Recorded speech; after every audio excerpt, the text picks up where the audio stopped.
નમસ્કાર, આપ જોઈ રહ્યા છો spark today news. Bharatiya Janata પાર્ટીના સ્થાપના દિવસના ઉપલક્ષમાં સક્રિય સદસ્ય સંમેલનનું આયોજન કરવામાં આવ્યું. ભારતીય જનતા પાર્ટીના 46મા સ્થાપના દિવસની ઉજવણીના ભાગરૂપે અલગ અલગ વિધાનસભા વિસ્તારમાં સ્થાપના દિવસની ઉજવણી અંતર્ગત સક્રિય સદસ્ય સંમેલનનું આયોજન થઈ રહ્યું છે. 46મા સ્થાપના દિવસની ઉજવણીના ભાગરૂપે અકોટા વિધાનસભાનું સક્રિય સદસ્ય સંમેલન યોજાયું, જેમાં મુખ્ય વક્તા તરીકે વેજલપુરના ધારાસભ્ય અમિત ઠાકોર ઉપસ્થિત રહ્યા. સાથે સાથે વડોદરાના સાંસદ ડોક્ટર હેમાંગ જોશી, વિધાનસભાના મુખ્ય દંડક બાલકૃષ્ણ શુક્લ, વડોદરાના મેયર પિંકી સોની, વડોદરા શહેર ભારતીય જનતા પાર્ટીના અધ્યક્ષ ડોક્ટર જયપ્રકાશ સોની, ડેપ્યુટી મેયર ચિરાગ બારોટ, સ્થાયી સમિતિના અધ્યક્ષ ડોક્ટર શીતલ મિસ્ત્રી, પૂર્વ શહેર અધ્યક્ષ ડોક્ટર વિજયભાઈ શાહ, પૂર્વ ધારાસભ્યો, પૂર્વ મંત્રીઓ, સાથે જ ધારાસભ્યો અને હાલના મંત્રી, પદાધિકારીઓ, કાર્યકર્તાઓ તમામ ઉપસ્થિત રહ્યા હતા. ભારત માતા કી વંદે વંદે.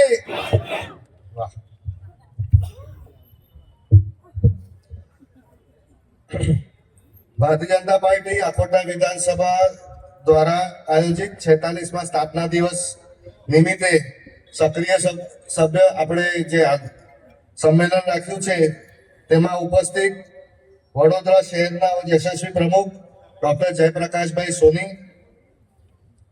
પ્રદેશમાંથી પધારેલ શ્રી અમિતભાઈ ઠાકર, ગુજરાત સરકારના મુખ્ય દંડક શ્રી બાલકૃષ્ણ શુક્લજી, લોકપ્રિય સાંસદ શ્રી ડોક્ટર હેમાંગભાઈ જોશી, મેયર શ્રીમતી પીકીબેન સોનીજી, સયાજીગંજ વિધાનસભાના નથી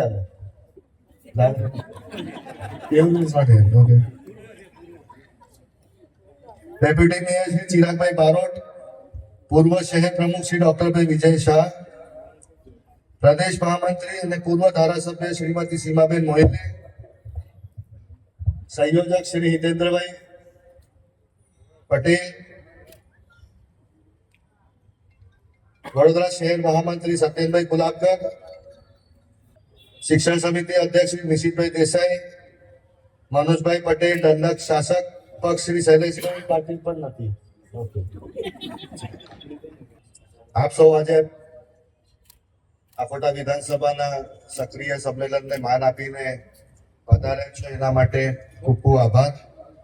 વિધાનસભાની અમારી શોભામાં અભિવૃદ્ધિ વધારી એના માટે પણ ખૂબ ખૂબ આભાર.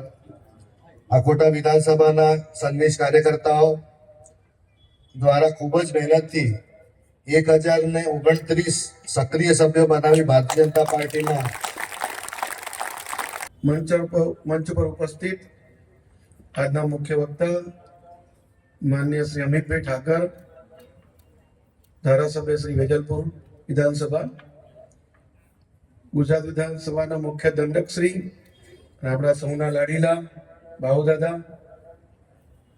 મેયર શ્રી ઉપસ્થિત હતા, mayor Shri Pinkiben, deputy mayor Chiragbhai, આપણા સૌના વડીલ એવા પૂર્વ ધારાસભ્ય શ્રી મંત્રી શ્રી માન્ય શ્રી જીતુભાઈ, ભૂપેન્દ્રભાઈ લાખાવાલા, આપણા પૂર્વ પ્રમુખ શ્રી અને પૂર્વ ધારાસભ્ય શ્રી મંત્રી શ્રી, આપણા શહેરના પૂર્વ પ્રમુખ ડોક્ટર વિજયભાઈ, સીમાબેન મોહિને, માન્ય ધારાસભ્ય પૂર્વ ધારાસભ્ય શ્રી, અકોટા વિધાનસભા જેનો આજે કાર્યક્રમ આયોજિત થયો છે, જેને આપણને આમંત્રણ આપ્યું છે, એવા આદરણીય ચૈતન્યભાઈ, અન્ય મહાનુભાવો, મંચસ્થ મહાનુભાવો અને મારી સામે બેઠેલા સૌ સક્રિય સદસ્ય સંમેલનમાં આવેલા સક્રિય કાર્યકર્તા ભાઈઓ તથા બહેનો, ભારતીય જનતા પાર્ટીનો 46મો સ્થાપના દિવસ ઉજવવાનું નિર્ધારિત કરવામાં આવ્યું અને આપને સૌને જાણકારી છે 3 પ્રકારના વિવિધ કાર્યક્રમો કરવાનું આયોજન વિચાર્યું. પહેલો કાર્યક્રમ 6મી તારીખે થયો, જે આપણો સ્થાપના દિવસ હતો. એ દિવસે વડોદરા શહેરમાં 41થી વધુ શોભાયાત્રા અને સરઘસના સ્વરૂપમાં કાર્યકર્તાઓ રેલી કાઢી અને બધા પોતપોતાના ઘરે જઈને ઝંડાનું રોપણ કર્યું અને કુલ 4000થી વધુ ઘરે આપણા ભાજપના ધ્વજ લહેરાયા છે. અને પીચ ઉપર રાષ્ટ્રવાદના રન આવી જ જાય એ પ્રકારે એમણે આ દેશની અંદર વિચારધારાનું વાવેતર કર્યું. કે છે ને કે 1 વર્ષનો વિચાર કરો તો એક બીજ વાવો,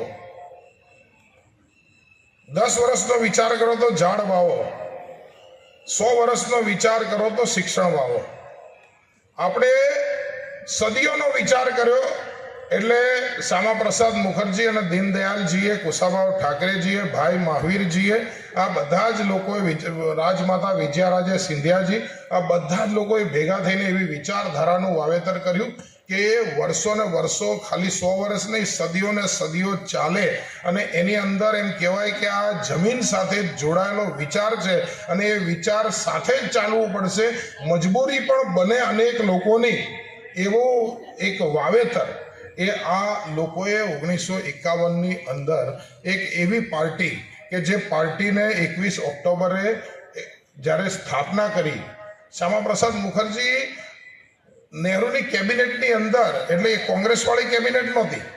કાલ ઉઠીને પાછા કોઈ ટીવીમાં કોંગ્રેસી વક્તા પ્રવક્તા બોલવા જાય તો આપણને સ્પષ્ટ ખબર હોવી જોઈએ કે એ કેબિનેટ એ ભારતની આઝાદી પછીની એક બધી જ પાર્ટીમાંથી બનેલી કેબિનેટ હતી. એની અંદર શ્યામાપ્રસાદજી ઉદ્યોગ મંત્રી હતા. ભારતીય જનતા પાર્ટીના સ્થાપના દિવસ નિમિત્તે સક્રિય કાર્યકર્તા સંમેલનનું આજે અકોટા વિધાનસભા ખાતે ચૈતન્યભાઈ દેસાઈ દ્વારા લોકપ્રિય ધારાસભ્ય છે અકોટાના, એમના દ્વારા આયોજન કરવામાં આવ્યું છે. અને મુખ્ય વક્તા તરીકે આપણા અમિતભાઈ ઠાકર, ધારાસભ્ય વેજલપુર, પોતે પધાર્યા છે.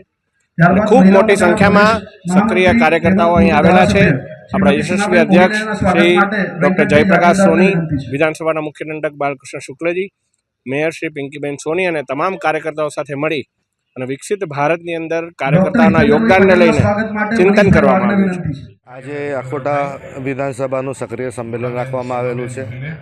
સંમેલનમાં શહેર પ્રમુખ મુખ્ય સ્તરે, સાથે અમિતભાઈ ઠાકર વિજલપુરના એમએલએ છે, એ મુખ્ય વક્તા તરીકે આવ્યા છે. સાથે વડોદરા શહેરના પૂર્વ એમએલએઝ અને પૂર્વ પ્રમુખ એવા દરેકે દરેક આપણા મોભીઓ પણ આજે ઉપસ્થિત રહ્યા છે. સાથે કોર્પોરેશનના પદાધિકારીઓ મુખ્ય રીતના અને શહેરના હોદ્દેદારો બધા જ અહીંયા ઊભા રહ્યા છે. અને આ સ્પેશિયલી આ વખતે વહેલું થોડુંક તો ન કહેવાય, પરંતુ 46મો અમારો જે ભારતીય જનતા પાર્ટીનો સ્થાપના દિવસ ગયો એ નિમિત્તે આ વખતે રાખવામાં આવ્યું છે. આમ તો દરેક વર્ષે કરતા જ હોઈએ છીએ સક્રિય સંમેલન, પરંતુ આ વખતે 46મા સ્થાપના દિવસની ઉજવણી નિમિત્તે કર્યું છે. અને પાછલા કાર્યક્રમો જે થઈ ગયા છે અને આવતા જે નવા કાર્યક્રમો આવશે એની થોડી સૂચિ આપવામાં પણ આ કાર્યક્રમની અમે મદદ લેતા હોઈએ છીએ. ભારતીય જનતા પાર્ટી ભારતની જનતા માટે સતત અવિરત સેવા કાર્યોની શૃંખલાઓની વણથંભી વણઝાર. એટલે જ ભારતીય જનતા પાર્ટી અને ભારતીય જનતા પાર્ટીનો પ્રત્યેક કાર્યકર્તા પૂરેપૂરી પ્રતિબદ્ધતાથી છેક છેવાડાના વ્યક્તિ સુધી પહોંચતો હોય છે. ત્યારે ખરા અર્થમાં સક્રિયતાનું ઉત્તમ ઉદાહરણ એ ભારતીય જનતા પાર્ટીનો કાર્યકર્તા છે. ત્યારે અત્યારે વિવિધ વિધાનસભાઓમાં સક્રિય કાર્યકર્તા સંમેલનો ચાલી રહ્યા છે, જેમાં આજ રોજ અકોટા વિધાનસભા ખાતે સક્રિય કાર્યકર્તા સંમેલનના કાર્યક્રમનું આયોજન કરવામાં આવ્યું હતું, જેમાં સૌ સાથે મળી અને અહીંયા ભાગ લીધો. 46મા સ્થાપના દિવસે અનેક કાર્યક્રમોનું આયોજન કરેલું છે. આજે એ ઉપક્રમે અકોટા વિધાનસભાના સક્રિય સદસ્ય સંમેલનમાં સૌ કાર્યકર્તા ભાઈઓ બહેનો ઉપસ્થિત છે. મોટી સંખ્યામાં કાર્યકર્તાઓ આવ્યા છે. ભારતીય જનતા પાર્ટીના સ્થાપના દિવસ નિમિત્તે સૌ સક્રિય કાર્યકર્તાઓનું અભિવાદન કરું છું અને એ લોકોને આગામી સમય માટે શુભેચ્છાઓ પાઠવું છું.